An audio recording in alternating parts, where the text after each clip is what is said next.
In today's video, I'm going to teach you how to use Trello for effective team management.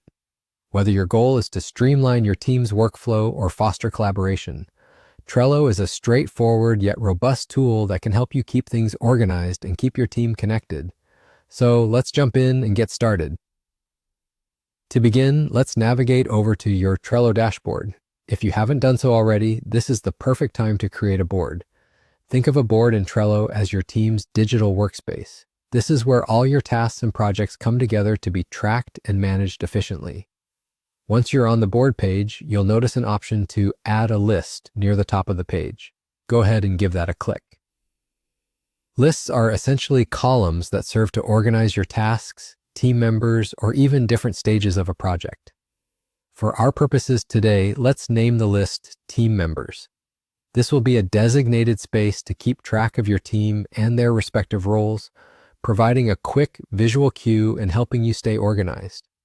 After you've named the list, simply press Enter to create it. Next, we'll move on to adding cards to this list. Each card will represent a member of your team and offer a way to keep tabs on their tasks and progress.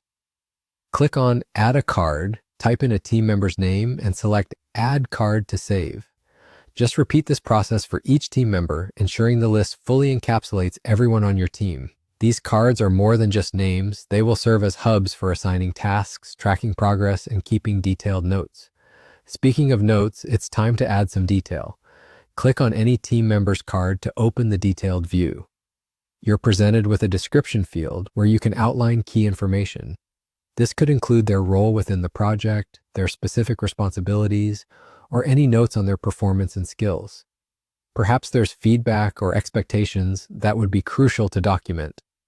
Think of this space as a valuable reference point for one-on-one discussions or performance reviews. Once you've fleshed out the details, don't forget to hit Save to ensure your updates stick. Do this for every team member to maintain a consistent and clear profile across the board. And there you have it, an easy, effective way to manage your team using Trello. By organizing your workspace with lists and cards and maintaining detailed profiles for each member, you'll ensure everyone understands their role, responsibilities, and contributions to the project. Thanks for tuning in. If this tutorial was helpful, please consider liking, subscribing, and staying with us for more productivity tips. We'll see you in the next video, and until then, happy team managing.